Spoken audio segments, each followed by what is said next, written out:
Welcome to Ask Aunty Kk. Who am I? I'm Kelly, known as Aunty Kk to my nephews, and then a rippling assortment of other family and friends. I look at things differently these days, and I try to see things from a higher evolutionary, make sense of everything going on, but from a perspective of just wanting to take that yucky away, that yucky feeling inside of us all that none of us like.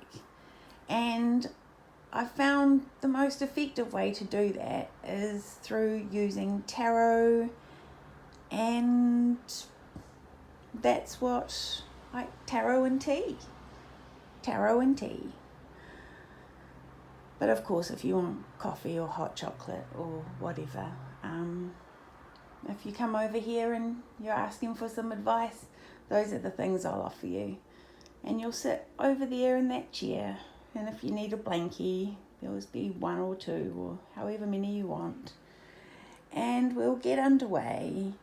And the way that this works is I don't really even need to know your sadness or your situation or what's going on. What I believe is the way it works with tarot cards and connecting into another person's consciousness is that person is constantly praying to their god or gods or nana or spirit team or guardian angels, or what, we all believe in something, and that's the person we talk to and share our hopes and dreams and fears with. So I have that very same set of guides, helpers, loved ones up there, and I talk to them on a constant basis, but I work to understand how to interpret their messages back to me, and for that I use a number of tools, including tarot. So what I would just like to do now is just connect in. The full moon on the 13th and the 14th was a super full moon. It was an antler full moon. And if you are into all the astronomy things and astrological meanings of those planetary alignments at that time, it's a pretty kick-ass, powerful time to be a human. Almost like if we were a character in a computer game, we've just been leveled the hell up.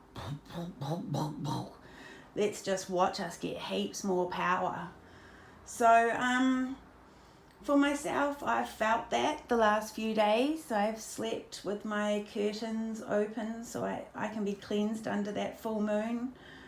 I've asked for my life's mission to be revealed to me. And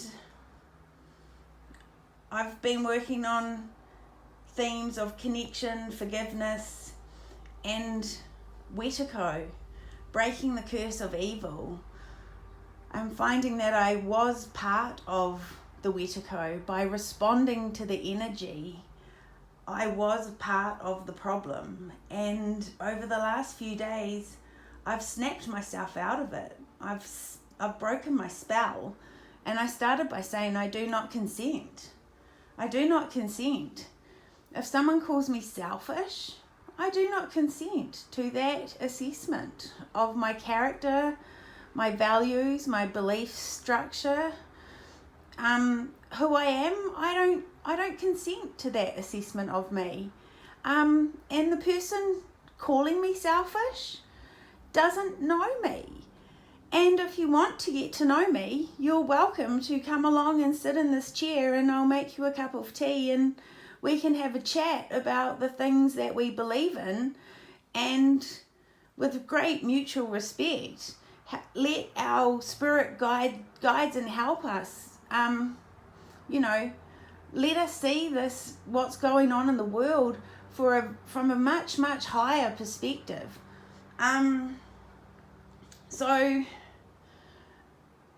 as someone who has suffered in the past from undiagnosed complex PTSD and has, as an individual, been exposed to years and years of unrelenting trauma and abuse,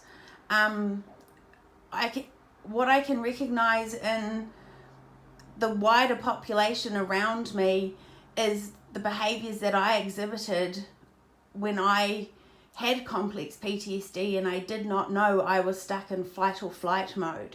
So I'm just suggesting that anyone who would like to regulate their vagal nervous system, and anyone who's wanting to get rid of anxiety and depression, and you've tried all the therapies, you eat all the right foods, you do all the right stuff, you listen to the memes, you do it all, and yet still you feel yucky inside and not quite right and balanced, I would recommend investigating the polyvagal theory and look into just some really simple, quick exercises that regulate your body and take it out of fight or flight. Because when you're in fight or flight, the best analogy I have is that, like when you're a little kid and there's a mouse and you see it in a cartoon and the mouse is running along, but then there's the big massive shadow and it's, right up to the roof, and the kid's scared of the shadow, but really it's only the little tiny mouse. And from my experience of complex PTSD undiagnosed, with hindsight, I can now see that I was reacting and responding to the 40-foot shadow and not the tiny little mouse. I don't deny my experience at the time and how real it felt, but snapping myself out of it, I can see that. So my only,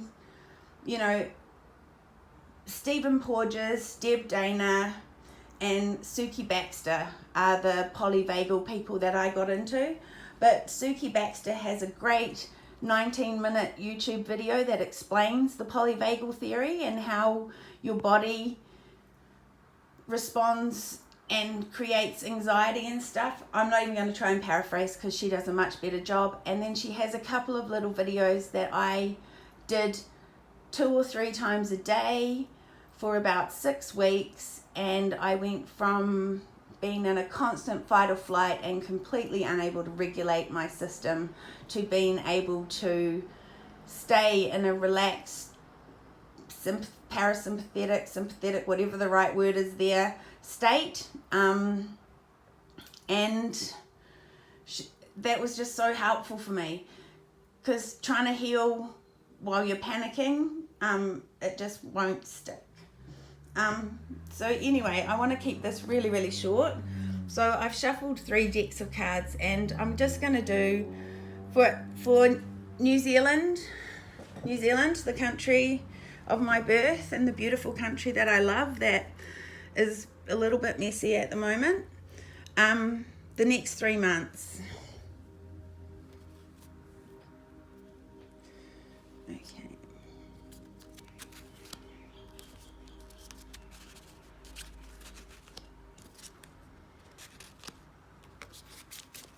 Okay, sorry about that.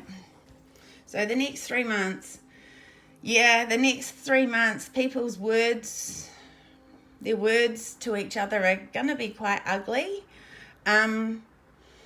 All I can say is just choose not to engage. Look beyond the ugly words and see the hurting person that has just had the worst 2.5 years similar to yourself. Show compassion, and the big theme for the next 3 months, which is, the rest of July, August, September, October, compassion, forgiveness, and Wediko, break the curse of evil. I do not consent to being a part of this the ugly thoughts, the ugly feelings, the ugly words, the ugly things people are saying about each other. I do not consent to be a part of that. And that breaks the spell and the curse of evil and brings you back to yourself. If you do that and get your body regulated, you head into this next 3 months, November, December, January, with a new way of thinking. just new ways of thinking. People are so evolved. We've had these lightning moments, and just things are starting to flow. We're all feeling connected again. The 3 months after that, so wait on, August, February, March, April, that brings a completion and an ending of all of the ugly, all of the nasty, all the mean words that, yeah. So I'm going to, for the next 9 months, play out this on a daily basis, giving people the advice that, you know, if you just dropped in and said, man, things are just getting crazy out there, what would you tell me? Aunty Kelly, whatever you call me, KK, like I have lots of different words that people call me, because that is also being an auntie. You have other relationships, and this is what I'll sit down and do and share with you all. And yeah, I believe things are just, gonna work out. People are going to stop being ugly to each other, and we're gonna heal. Quickly, last 2 cards. Here is a deck I don't often use, but the major arcana, the High Priestess. So this 9 months, the High Priestess, goddess of the spirit world, motherhood, fertility, and nature.